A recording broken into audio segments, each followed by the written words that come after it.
Alrighty team, hi. I just wanted to touch base before tomorrow because I think it's important that you understand what it is that we're doing and why it is that we're eating what we are. I'm going to try and make this really simple and quick because I know our attention spans suck these days. I'm a Simpson style. But pretty much I've had a few people asking me about cutting carbs, cutting fat, etc. And I want to tell you why I'm not doing that. So low fat was the thing back in the day, and now it seems to be low carb. Neither of these things are good long term, and I'm trying to help you build a sustainable lifestyle. Are you really not going to eat potatoes or chips or pasta or avocado ever again? No, of course not. This includes chocolate. Duh. So firstly, weight loss is a pretty simple equation. Energy out versus energy in. So when you put less energy into your body, it needs to draw in its existing stores for fuel, body fat, and that results in weight loss. When you put excess food into the body, it stores the excess energy you don't need to use, aka weight gain. The body's not picky about where these kilojoules come from. All energy, nutrients, if consumed in excess, will contribute to fat storage. All of them. So we don't get to pick and choose. So that's carbs, fats, and protein. So I've pulled a bit out of from the below out of a lecture from La Trobe because I really like how they explain it. Pretty much a breakdown of macros, and I will go into each macronutrient in detail at a later date. I just don't want to overload you. So carbs and proteins have the same amount of energy. So 17 kilojoules per gram or 4 calories. Fat is 37 kilojoules per gram or 9 calories. Alcohol is 29 kilojoules per gram or 7 calories. And that's the ethanol only component. And before you get excited, alcohol has no nutritional value. No, we are not going partying through the next 30 days anyway. It just provides extra energy. So, and if it's a rum and coke, there's going to be a lot more calories in that. So ethanol only, yeah? So good old days was fat makes you fat. Now it's carbs make you fat. Guess what? So can protein. So if it's a high protein, high energy diet, you're still going to gain weight. Sometimes the common knowledge in society is not always aligned with the science. So we'll talk about that later, as I said. But overall, you eat more than you need, you're going to gain weight. So fat's the most efficient at being stored as fat. It's easier to utilize, easier to oxidize. It's still important for your body function, so we're not going to cut them out. Protein, priority is not to store as fat, but to build muscle and renew cells. So we need about 800 grams per kilo of body weight. You break that down, that's about 50 grams a day for most of us. So 2 shakes and you're at 40 grams. The rest I'm going to cover with the plant-based sources that I've added. So don't fret about not getting enough protein. Excess carbs can be converted to fat, but it's indirect. So priority is to store it as glycogen. And any carb can be utilized as glucose, which converts to glycogen. I'll talk about that later. Glucose is what makes your body run. So your brain uses it for function, so to make your central nervous system work, your thought processes, everything. And that's why people on a low-carb diet will actually get quite ditzy and a little bit weak. So a very simple way to look at it, and it's much more complex than this.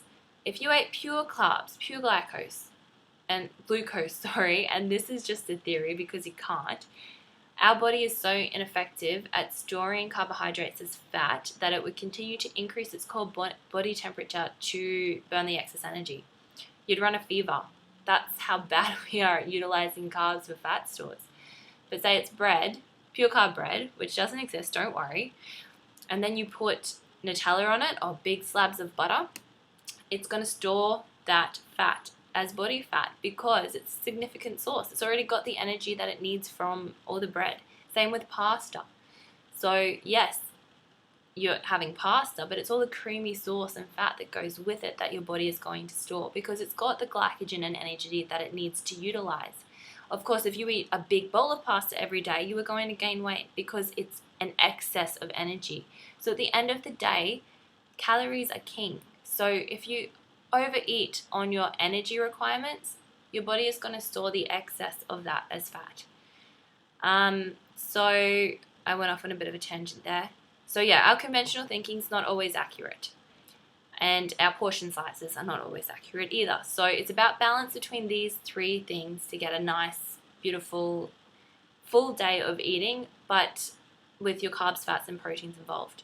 So health-wise, you've got saturated fat, and unsaturated. Saturated will clog your arteries, unsaturated will not. But your gut and butt, they don't care. They'll take the kilojoules from either. So excess of energy, still stored as fat.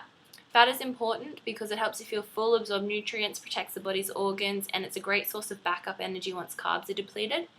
When we transition from feasting to fasting, we draw on our reserves. So in a time of fasting, which we're about to go into, our need for glucose doesn't change just because we've changed our minds and how we want to use our body fat.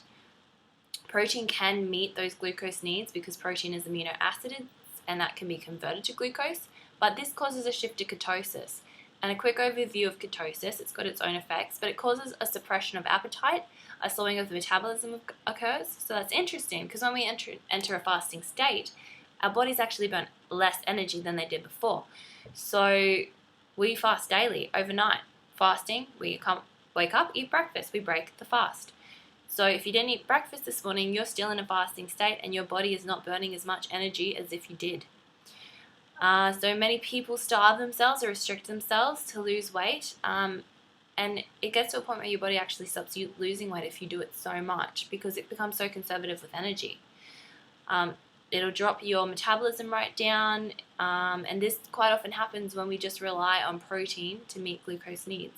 And where does glucose come from? Carbohydrates. So they're important. So if we fast for a long period of time, it might cause muscle wastage. And if you're not putting in the carbs in, especially protein, once the glycogen is gone, remember that you can't use fat to be converted to glucose. Your body will actually start breaking down muscle to produce that glucose. So it slows your heart rate, your respiratory system, your metabolic rate, your body temp, all of them will drop. Could even impair your vision, cause organ failure. Of course, that's extreme cases. Yes, excellent weight loss, but it's muscle and fluid. So that'll just come back once you start eating normally again. And over a long period of time, it can cause depression, anxiety, just not good for your body. So in reality, we need to eat all food groups. There are not only mental but physiological behaviors that happen when we don't. I live off the motto that you can't outrun your fork. So get comfortable with learning about your portion sizes and not overeating because those days are about to be gone. And I will go into depth on each macro as we go. But before we start, I just wanted you to understand what we're doing because knowledge in itself is power. You're going to be tested over these next 30 days. There's going to be temptation everywhere. But it's up to you to know what you're doing and to stick to it. Because at the end of the day, your cravings will pass, but your dream body or whatever it is that you want to achieve will not. So you've got to figure out which is more important to you.